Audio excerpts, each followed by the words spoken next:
Hello friends, টেক্সারিং online চ্যানেলে আপনাদের সকলকে জানাই স্বাগতম। এক্ষুনি আবার লকডাউন নিয়ে গোটা রাজ্য জুড়ে বেরিয়ে এসেছে একটা বিরাট বড় খবর। আবার বেশ কিছু জায়গায় সম্পূর্ণ লকডাউনের ঘোষণা। রাজ্যের লকডাউনের মেয়াদ বাড়ানো হলেও এবার কবে থেকে চালু হচ্ছে লোকাল ট্রেন পরিষেবা, সেই নিয়ে বেরিয়ে এসেছে একটা বিরাট বড় খবর। হ্যাঁ ফ্রেন্ডস, একদম ঠিকই শুনেছেন, গোটা রাজ্য জুড়ে লোকাল ট্রেন চালু নিয়ে বেরিয়ে এসেছে একটা বিরাট বড় খবর। তো আজ লকডাউন নিয়ে সরকারের তরফ থেকে কি কি জানানো হয়েছে জানবো আজকের এই ভিডিওতে। তার আগে আপনাদের কাছে একটা ছোট্ট রিকোয়েস্ট, আমাদের চ্যানেলটিকে সাবস্ক্রাইব করে পাশের বেল আইকনটিকে বাজিয়ে রাখবেন এই রকমের লেটেস্ট আপডেট সবার প্রথমে পাওয়ার জন্য। পাশাপাশি এক্ষুনি এই ভিডিওটিকে একটা লাইক করবেন এবং জনস্বার্থে ভিডিওটিকে প্রচুর পরিমাণে শেয়ার করবেন। তো ফ্রেন্ডস, আপনি এই মুহূর্তে গোটা রাজ্যে লোকাল ট্রেন চালু করে দেওয়ার পক্ষে না বিপক্ষে অবশ্যই কমেন্ট বক্সে ইয়েস অথবা নো লিখে জানাবেন। তো দেখুন, এখানে বলা হচ্ছে জিকা ভাইরাসকে সঙ্গী করে চোখ রাঙাচ্ছে করোনার থার্ড ওয়েভ, ফের সম্পূর্ণ লকডাউন। অন্যদিকে আবার বলা হয়েছে ভোটের দাবির মধ্যেই চিঠি দিয়ে রাজ্যকে কড়া হাতে করোনা মোকাবিলার নির্দেশ দিল কেন্দ্র সরকার।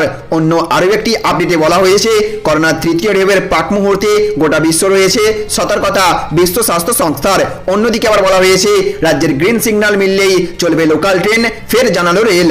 অন্যদিকে আবার বলা হয়েছে উত্তরোত্তর বাড়ছে সংক্রমণ, সপ্তাহান্তে লকডাউন জারি কেরল সরকারের। অন্যদিকে আবার বলা হয়েছে 1 আগস্ট পর্যন্ত আংশিক লকডাউন প্রতিবেশী রাজ্য ওড়িশায়, 10 জেলায় কড়াকড়ি বেশি। অন্যদিকে আবার বলা হয়েছে ঈদের জন্য তুলে নেওয়া হলো লকডাউন। তো বিস্তারিতভাবে বলা হচ্ছে লোকাল ট্রেন চালানো নিয়ে রাজ্যের উপর ফের চাপ বাড়ালো রেল। রেলের তরফে নবান্নে চিঠি দিয়ে জানিয়ে দেওয়া হলো রাজ্য চাইলে পুরো দমে ট্রেন চালাতে তৈরি তারা, গোটাটাই নির্ভর করছে রাজ্যের ওপর। এদিন পূর্ব রেলের মুখ্য জনসংযোগ আধিকারিক একলব্য চক্রবর্তী জানিয়েছেন, যেভাবে মানুষ স্টাফ স্পেশাল ট্রেনে ওঠার জন্য মরিয়া হয়ে উঠেছে তাতে আমরা চিন্তিত। আমরা সরকারকে আমাদের উদ্বেগের কথা জানিয়েছি, এবার দেখার তারা কি বলেন। করোনা বিধিনিষেধের জেরে মে মাস থেকে বন্ধ কলকাতা এবং শহরতলির লোকাল ট্রেন পরিষেবা, যার ফলে কর্মহারা লক্ষ লক্ষ মানুষ। ইতিমধ্যেই কলকাতা লাগোয়া জেলাগুলির বিভিন্ন জায়গায় সেই ক্ষোভ আছড়ে পড়েছে। তবে ট্রেন চালাতে রাজি হননি মুখ্যমন্ত্রী মমতা বন্দ্যোপাধ্যায়। অন্যদিকে আবার বলা হয়েছে করোনা ভাইরাসের ডেল্টা প্রজাতির বাড়বাড়ন্ত অব্যাহত, ফলে তৃতীয় ঢেউয়ের প্রাক মুহূর্তে রয়েছে গোটা বিশ্ব। এইভাবেই সতর্কতা জারি করল বিশ্ব স্বাস্থ্য সংস্থা। হু প্রধান টেডরস আদরম ঘেব্রাইসিস বলেছেন, গোটা বিশ্ব জুড়ে করোনার থাবা বসানোর পর ডেল্টা প্রজাতি হু করে ডালপালা বিস্তার করছে। দুর্ভাগ্যবশত মহামারীর তৃতীয় ঢেউয়ের প্রাক মুহূর্তে রয়েছে গোটা বিশ্ব। সাংবাদিক সম্মেলন করেন বিশ্ব স্বাস্থ্য সংস্থার প্রধান টেডরস। সেখানে তিনি বলেছেন, গোটা বিশ্ব জুড়ে বাড়ছে ডেল্টা প্রজাতি, ফলে সামাজিক দূরত্ব বজায় রাখা অত্যন্ত জরুরি। সামাজিক দূরত্ব বজায় রেখে নিয়ম মেনে চললে তবেই করোনায় সংক্রমণ এবং মৃত্যুতে হ্রাস টানা যাবে বলে মন্তব্য করেছেন টেডরস। অন্যদিকে আবার বলা হয়েছে দেশে করোনা ভাইরাসের মহামারীর গতি অনেকটা কমেছে, কিন্তু দক্ষিণ ভারতের কয়েকটি রাজ্যে করোনা সংক্রমণের দৈনিক সংখ্যা এখনো ভয়ানক। কেরালায় ক্রমবর্ধমান করোনার সংক্রমণের মধ্যে রাজ্য সরকার 17 এবং 18 জুলাই সম্পূর্ণ লকডাউন ঘোষণা করেছে। কেরালার ব্যাংকগুলিকে সপ্তাহে 5 দিন খোলার অনুমতি দেওয়া হয়েছে, যদিও পুরো লকডাউনের সময় ব্যাংকগুলি বন্ধ থাকবে। কেরালায়ও জিকা ভাইরাস নিয়ে উদ্বেগ বাড়ছে। রাজ্যে জিকা ভাইরাসের আরও 3টি কেস পাওয়া গেছে।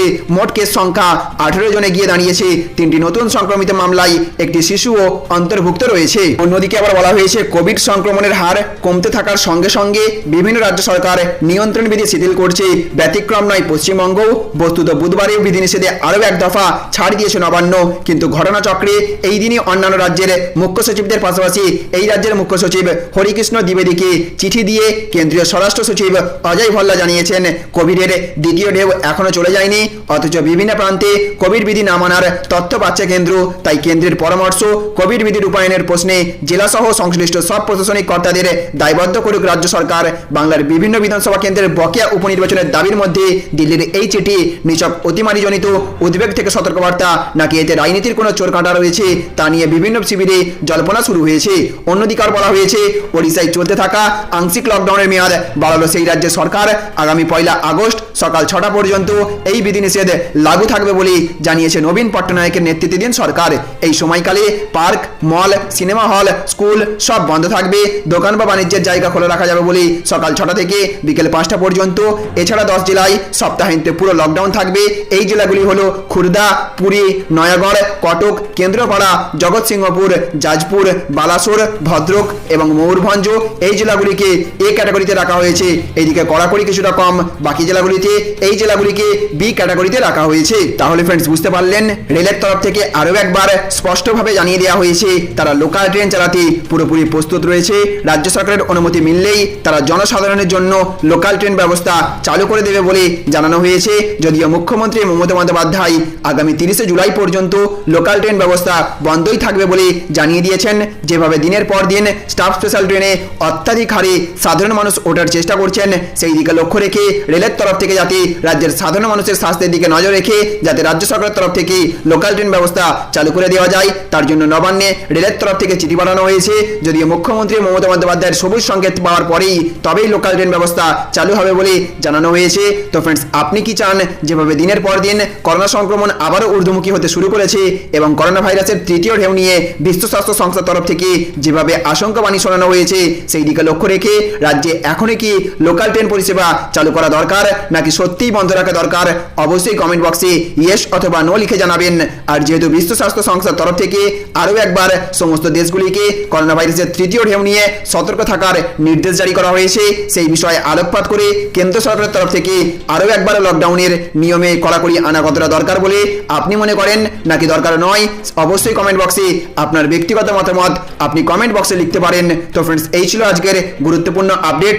আপনাদের কাছে বিশেষভাবে অনুরোধ, অবশ্যই সর্বদা মাস্ক পরবেন, সামাজিক দূরত্ব বজায় রাখবেন। আর ফ্রেন্ডস, ভিডিওটি ভালো লাগলে লাইক করবেন, জনস্বার্থে প্রচুর পরিমাণে ভিডিওটি শেয়ার করবেন। Thank you friends, thank you for watching. আরে বাবা, আমাদের এখানে 7টা জায়গায় যেখানে হচ্ছে সেখানে কিছু নেই।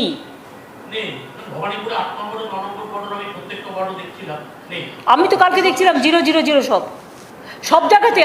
আমাদের বেঙ্গলে যদি টোটাল বেঙ্গলে 800 হয়, তাহলে আপনাকে তো মনে রাখতে হবে যে কত কলকাতায় ম্যাক্সিমাম 80 হয়, 75 থেকে 80, 60 থেকে 80 সারা কলকাতা মিলে। আর কলকাতার বাইরের লোকও কত আসে। বাট আমি সবাইকে রিকোয়েস্ট করবো, থার্ড ওয়েভ আসার আগে কেউ কিন্তু ভ্যাকসিন কমে গেছে বলে এটা নয় যে আমি মাস্ক ইউজ করবো না, আরও বেশি করে মাস্কটা ইউজ করতে হবে যাতে আর না হয়। 2 হচ্ছে ভ্যাকসিন, যাদের সময় মতো ভ্যাকসিন আমরা পাবো আমরা ঠিক দিয়ে দেবো। আমরা একটুও নষ্টও করবো না আর আমরা টাইমও নষ্ট করবো না। আমরা ভ্যাকসিনটা সেন্ট্রালাইজ করে নিয়েছে কেন্দ্রীয় সরকার, দিলেই সঙ্গে সঙ্গে দিয়ে দেবো। ওনারা যতটা নরেন্দ্র মোদীর ছবি দিয়ে ভ্যাকসিন সার্টিফিকেটে দিতে মানসিকভাবে প্রস্তুত, ততটা ভ্যাকসিন দিচ্ছে না। কি হবে ওই ছবি দিয়ে? মানুষ যদি আগেই ডেড বডি হয়ে যায়, তাহলে ভ্যাকসিনের ওই ছবিটা, সার্টিফিকেটের ছবিটা কি কোথায় রাখবে? বাড়িতে টাঙিয়ে রাখবে?